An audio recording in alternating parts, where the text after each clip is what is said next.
seeing here today. So let's first see what we need to make this. We'll require macrame thread in the color that you want. You'll require a metal ring and you'll require some beads to decorate it.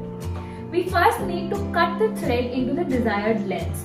There are two lengths of thread that we require. Let's start with the smaller one. The smaller one needs to be double of the final product you need, which means if I fold this in half, this is the length of my final product. That's how long I want my plant hanger to be. So double of that is the length of the shorter thread. We need 4 such threads. Along with that, you will require 4 longer threads which are 3 times the length of this entire thread.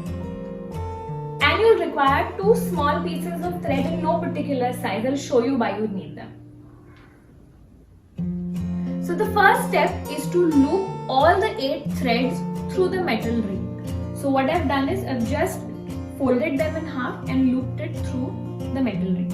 Now we need to tie this as tightly as possible using another piece of thread. This is how we'll do it.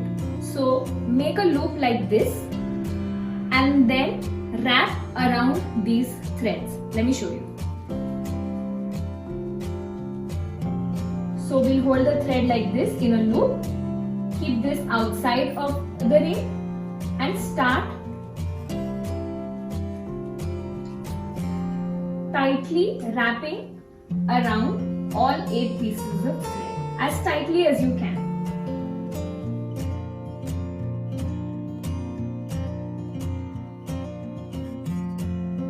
So I'm just wrapping this small piece of thread around this.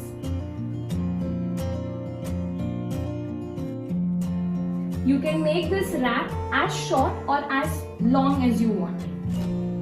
It's just a personal preference. Once you've reached the length that you like, loop this thread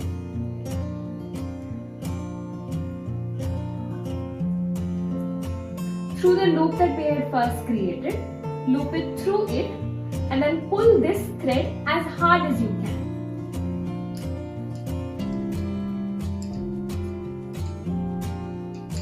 This will ensure that your knot is inside the wrap and is not seen outside. Once we've done this, once we've secured this, we'll trim the excess thread off.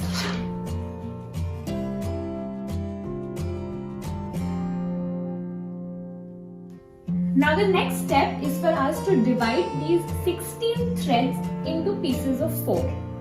Each of the 4 sections will have 2 long threads and 2 short threads. What I've done is I've tied up the 3 sections that I won't be using right now because you'll soon realize that they get entangled very easily. And these are the 4 threads that I will be working with right now. They have 2 shorter threads and 2 longer threads. So we'll begin by knotting the 4 threads like so. We'll be making a twisty knot. For that you need 4 threads, 2 of the shorter ones in between and 2 of the longer ones to the side. And this is how we make the knot. Loop this, take this longer one over it, under it and pull.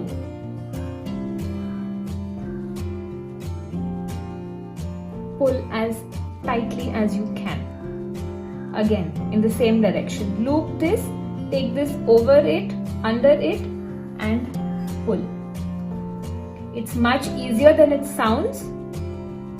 Once you get a hang of it, it's very, very easy to do.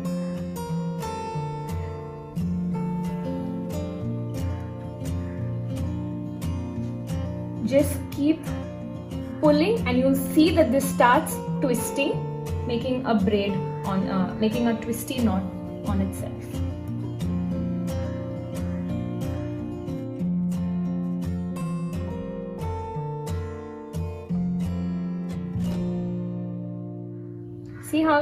See how it's twisting? Now by the magic of editing, the 4 braids are done. I have braided this till where I want my pot to begin. I've also added beads to this. Let me show you how. So you take the bead, you take the thread where you want to add the bead and add the beads to the middle strand like this.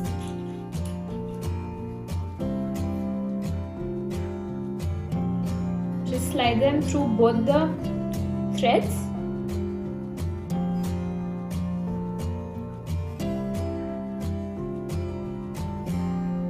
And continue making 2 loops.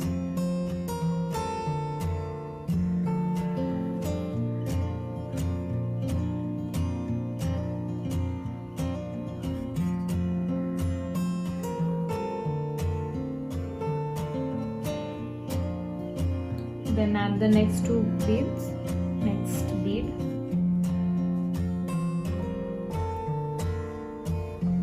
Through it. And continue braiding.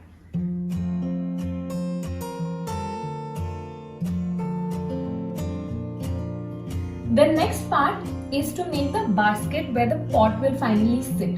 For this we need to roughly measure the size of the pot that you're going to use.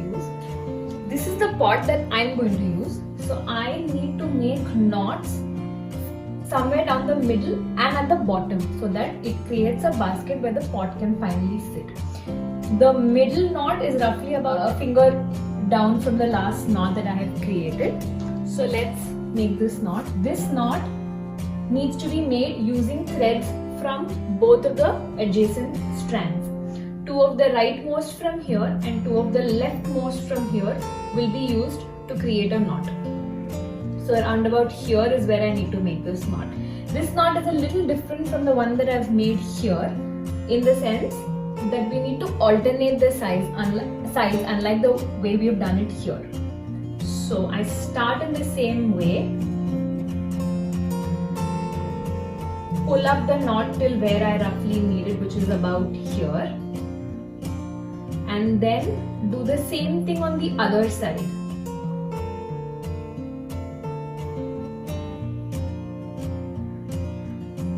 Pull and make sure you stop at where we had decided. Repeat the same thing. Repeat the 2 knots again.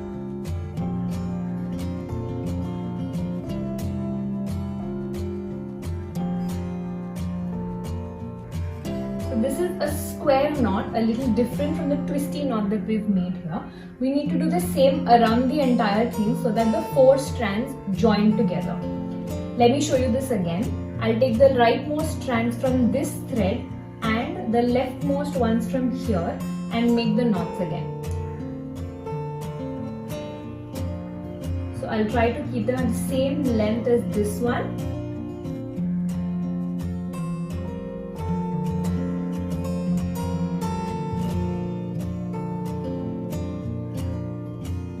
And then repeat. So we're making 2 square knots here.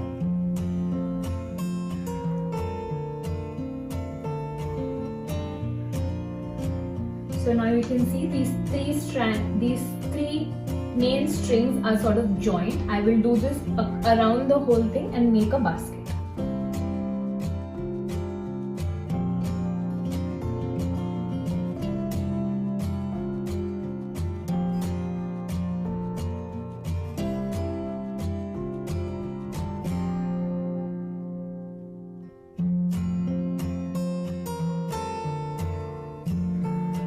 I'll take the last 2 strands from here and the last 2 strands from the first thread and repeat the same knot.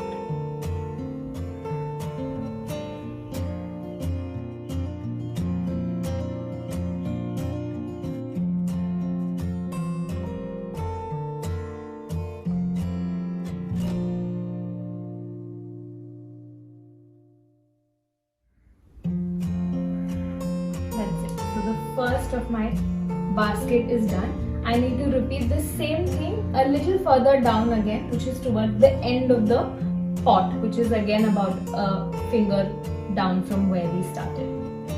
So now I've finished all 8 of the knots and this thing is joined into a basket.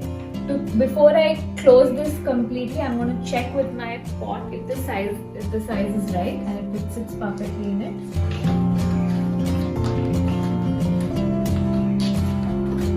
I want my pot to start from the last knot here. You can always pull and adjust. So that sits perfectly. And then we'll gather all of these together and repeat the same knot as this one. So now I'll repeat the same knot as here, over here, using an extra piece of thread. We'll do the same loop and then wrap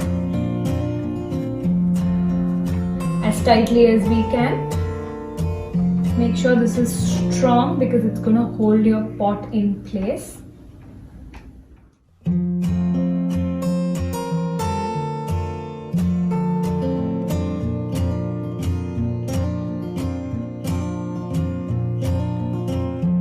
I keep pulling to make sure that the knot is strong and secure.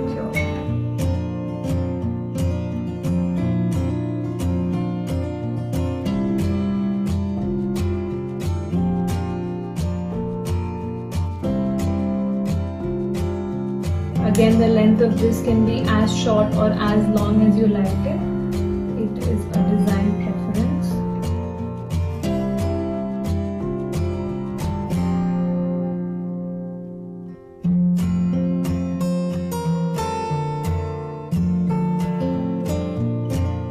Once you've done, loop it through the loop that we left in the end and pull the excess thread tightly through it. Now for the very last step, let's snip the excess thread from this. I'm going to first cut this, and then you can keep this as long as short as you like it, and you can keep it the same length. You can keep it varying length depending on how you like it. I'm going to keep it uneven and I'm going to keep it quite long because that's how I like it. So I'm just going to snip all of this. You can use this to make another smaller plant holder, that works too. Last but not the least, use a candle to burn off the ends just a little bit so that they don't fray in the long run. Otherwise they'll start pulling like this. So that's it.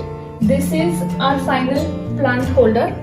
I hope you like it. I hope you enjoyed this video and I hope you will try it.